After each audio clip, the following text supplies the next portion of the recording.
MFRS 8 operating segment is a financial reporting standard that requires companies to disclose information about their operating segment. It is intended to help users of financial statement better to understand the company performance and assess the risk and return of different parts of the business. The Chief Operating Decision Maker (CODM) is the person of or group responsible for making key decisions about allocating resources and evaluating the performance of a company's operating segments. According to MFRS 8, segment reporting must reflect the internal information reviewed by the CODM. In Genting Berhad, the roles of CODM are held by both the Chief Executive and the Board of Directors. The Chief Executive is involved in overseeing daily operation and making operational decisions, while the Board of Directors is responsible for reviewing the performance of the group's various business segments, which is leisure and hospitality, plantation, and power. Together, they assess internal reports and contribute to strategic planning and resources distribution across the company. For example, in Genting Berhad, the CODM roles are held by Tan Sri Lim Kok Thai, the Chief Executive, and Tan Sri Foong Cheng Yuen, a Deputy Director. Tan Sri Lim is responsible for overseeing operation and making key business discussion. Tan Sri Foong represents the Board of Directors and focus on evaluating the overall performance of the business segment. Each plays a vital role in guiding the company's strategic direction through their respective responsibility. A business segment refers to a component of the company that engage in specific types of business activities, such as leisure and hospitality, property and investment, and others. These segments are reported separately because they generate revenue, incur expenses, and are reviewed regularly for decision making. For example, in our report, the leisure and hospitality segment is the largest contributor to both revenue and adjusted earnings before interest, tax, depreciation, and amortization, especially from operation in Malaysia and United States. Geographical segments refer to how the company financial results are broken down based on the regions in which it operates. This helps stakeholders understand the impact of different markets, currencies, and economic environment on the company overall performance. In this case, the company operates primarily in Malaysia, the United Kingdom, and Egypt, and also United States and Bahamas. MFRS 8 requires that if external revenue from reportable segments does not cover at least 75% of the entity total external revenue, additional segments must be disclosed until the requirement is met. Reporting by segment, whether by business or geography, ensures transparency and allows users of financial statements to assess risk, return, and make better informed decisions. One of the main benefits of segmental reporting is that it helps investors and other financial statement users make better and more informed decisions. By breaking down a company's financial result into business and geographical segments, users can clearly see which part of the company are doing well and which are not. For example, in Genting Malaysia segmental report, we can see that Malaysian operation generated the highest revenue and profit. This tells investors that Malaysia is the company's strongest market, and it may be a good area for future growth.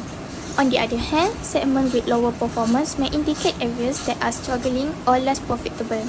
With this information, investors can decide whether they want to invest in the company, hold their current investment, or even sell their share. It gives them a clear picture of where the company's strengths and weaknesses lie. The second important benefit is that segmental reporting helps users identify and understand business risk more easily.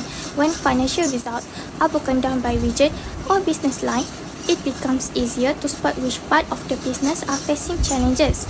For instance, Genting Malaysia reported lower earnings from the US and Bahamas segment due to higher payroll and operating costs. This kind of detail allows stakeholders to see where the company might be exposed to financial or operational risks. It can also help management take steps to solve problems in specific segments instead of applying general solutions across the whole company. In short, segmental reporting helps highlight not only the profitable areas of the business but also the risky one, making it a useful tool for planning, risk management, and decision making. For the quarter ended 31st December 2024, the group recorded revenue of RM2728.3 million, which is RM6.8 million higher compared to fourth quarter 2023. The increase mainly came from better business performance in the UK and Egypt, where there was higher customer volume. However, this was partly reduced by the stronger Malaysian ringgit, which affected the group's earnings from its businesses in the US and the Bahamas. Despite the higher revenue, the group adjusted earnings before interest, tax, depreciation and amortization dropped sharply by 79% from RM843.9 million in fourth quarter 2023 to RM180.6 million in fourth quarter 2024. This was mainly due to a big foreign exchange loss of RM356.9 million on the group's USD loans, compared to a gain of RM130.4 million in the same quarter last year. Higher operating and payroll costs across all major business areas, especially in Malaysia, the UK and Egypt, and the US and Bahamas. If we exclude the foreign exchange losses, the group's adjusted earnings before interest, tax, depreciation and amortization would have been RM537.5 million, which is still RM176 million or 25% lower than fourth quarter 2023. As a result of the lower operating profit and other factors, the group was a loss before tax RM368.2 million in fourth quarter 2024. This is a significant drop compared to a profit before tax of RM294.2 million in fourth quarter 2023. The main reasons for the loss were the sharp drop in earnings before interest, tax, depreciation and amortization, higher losses from associate companies. However, this was partly caused by lower write-off of property, plant and equipment in Malaysia and the absence of impairment loss that were recorded in the UK in fourth quarter 2023. MFRS 134 interim reporting require company with publicly traded debt or equity security to publish interim financial report for period shorter than a full financial year. This report can be complete or condensed financial statement and are typically issued on a semi-annual, quarterly or bi-monthly basis. Resort Wolgenting awarded as Malaysian leading resort for third consecutive year.